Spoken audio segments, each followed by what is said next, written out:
بسم الله الرحمن الرحیم. السلام علیکم ورحمة الله وبرکاته.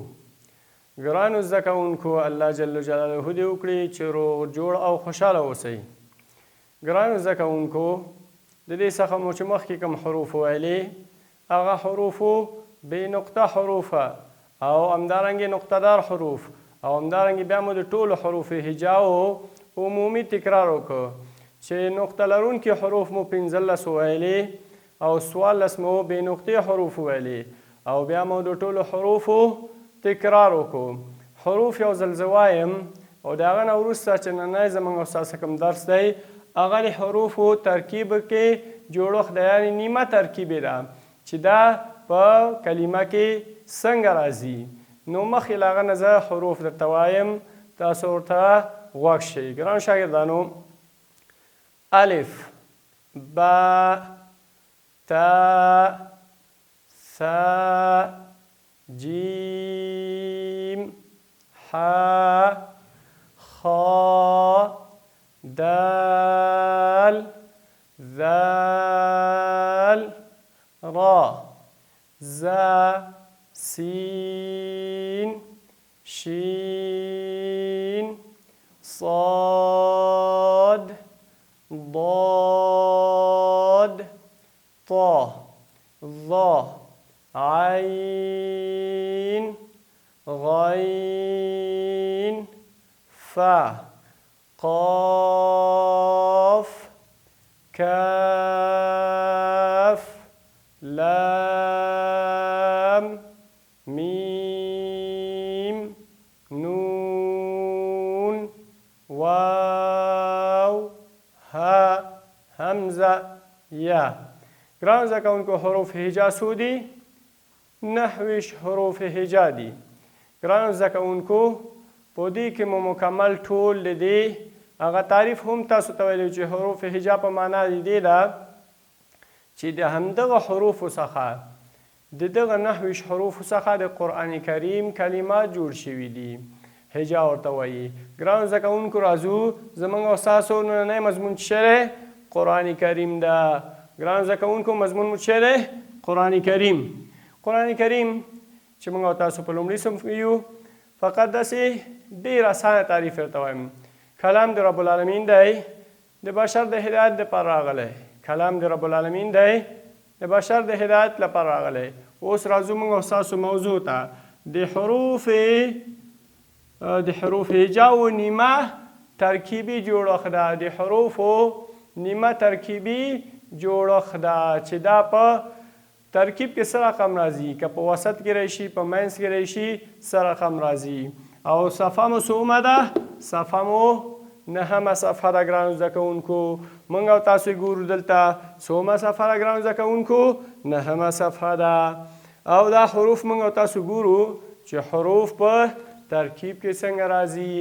یعنې دلته چې موږ او تاسو کوم حروف وایو، نو دغه حروف هجا به په اول کې راغلی وي. حروف هجا په شي کې راغلي؟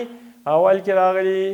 اما الف، ما مخکې ویلي وو چې الف په اول کې نشي راتلی. الف په اول کې نشي راتلی ځکه دا الف چې ده حرکت نه قبلوي. ګرانو زده کوونکو، الف به په منځ او آخر کې راځي.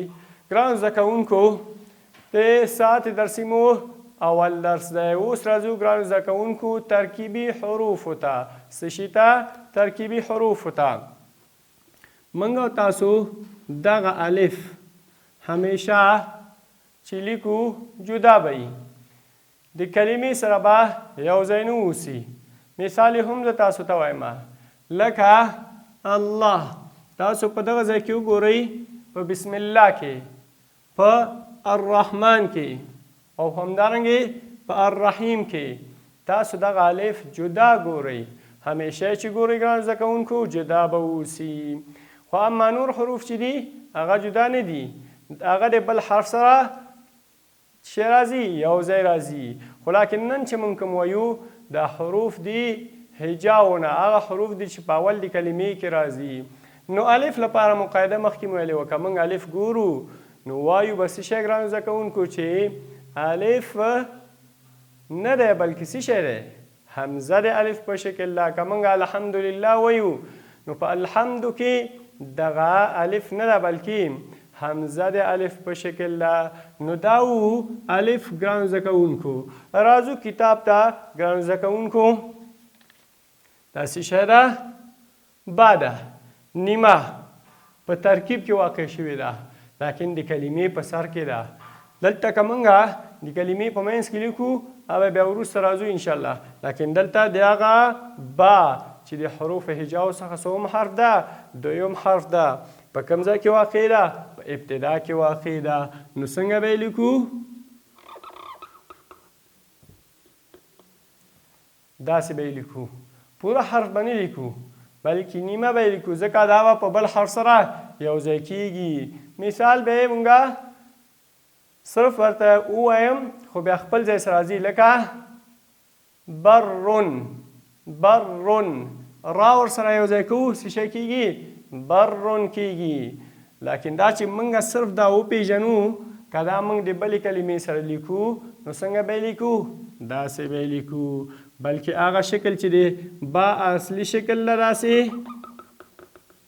بیرته به یې نه راتاوو بلکې دلته به دا داسې کټ کو ځکه دا موږ غواړو چې په ترکیب کې واقع کو بل حرف ورسره یو ځای کو. ګرانو زده کوونکو راځو ورپسې بل حرف ته چې هغه کوم حرف ده په حروف هجاو کې دریم حرف ده دوه نقطې لري. دا کوم حرف ده تا ده څه شی ده تا ده هم په ترکیب کې د با غوندې یو شی لیکلی کېږي لکه موږ ده موږ او تاسو د دې سره ډېر ښه اشنا یو تواب الرحیم تواب یا تواب تواب که چا نوم کو او که تواب کو د رب العالمین لپاره به د هغه د صفتونو څخه یو صفت واقع کېږي. نو که همدارنګې بل حرف ته راځو موږ او تاسو هغه سا ده. سا ته موږ څو نقطې ورکوو ګرانو زده کوونکو 3 نقطې.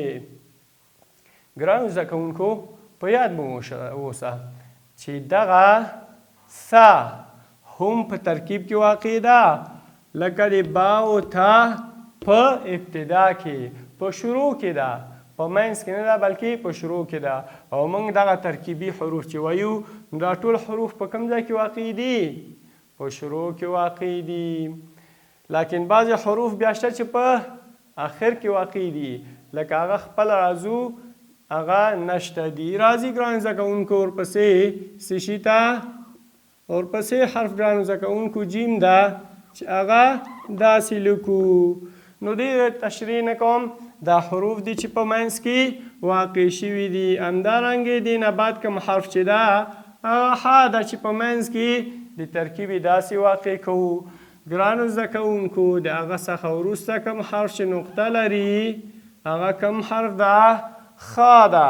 کوم حرف ده خا ده چې په ترکیب کې واقع شوې ده.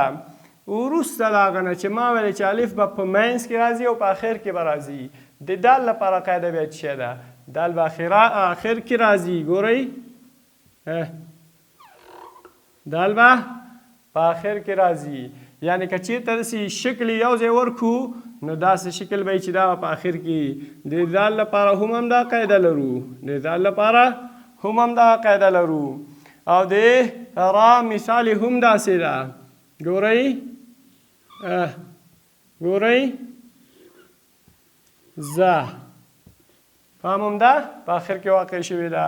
راځو ګرانو زده کوونکو ورپسې حرف ته چې 3 غاښونو لرونکی حرف ده. 3 غاښونو لرونکی حرف په ابتدا کې واقع ده په ترکیب کې. ورپسې ګرانو زده کوونکو راځو بل حرف ته چې هغه شین ده دا هم په ابتدا کې واقع ده ګرانو زده کوونکو په ترکیب کې. ورپسې ګرانو زده کوونکو راځو صاد ته چې دا هم په شروع کې واقع ده. ګرانو زده کوونکو ورپسې کوم حرف چې دا ترکیب کې سره رقمي لیکو داسې به یې لیکو لکه صلی فصلی ضالین او وغیره همداسې راځو. بیا به خپل ځای کې انشاءالله تکرار کوو او وضاحت به کوو. تاسو صرف دومره وپېژنئ که دا چېرته په ترکیب کې واقع کېږي باید څه رقم ولیکلی شي. آیا داسې ولیکلی شي او که داسې دا که څوک په ترکیب کې لیکي غلطه ده بلکې داسې به موږ تاسو لیکو. ورپسې ګرانو زده کوونکو راځو طا حرف ته. طا حرف په ترکیب کې داسې لیکو، لږ به د خپل هغه پخواني انداز نه داسې اوږدوالی ورکوو. راځو ګرانو زده کوونکو ظا ته، هغه به څه رقم ترکیب کې لیکو داسې. ګرانو زده کوونکو راځو ورپسې د عین حرف ته، عین داسې به یې لیکو. ورپسې راځو ګرانو زده کوونکو د غین حرف ته، څه رقم به یې لیکو داسې. ګرانو زده کوونکو فا به څه رقم لیکو داسې. ورپسې راځو ګرانو زده کوونکو ترکیبي حروفو کې قاف ده، قاف به داسې لیکو. ورپسې ده کاف داسې به یې لیکو. ورپسې حرف ګرانو زده کوونکو لام دی، لام موږ او تاسو څه رقم لیکو لر، لکه موږ او تاسو وایو لر داسې. ګرانو زده کوونکو هغه نه وروسته کوم حرف ده په ترکیب کې؟ په اول کې میم ده، هغه نه وروسته ګرانو زده کوونکو نون ده، او هغه نه وروسته ګرانو زده کوونکو واو دی. څه شی ده؟ واو.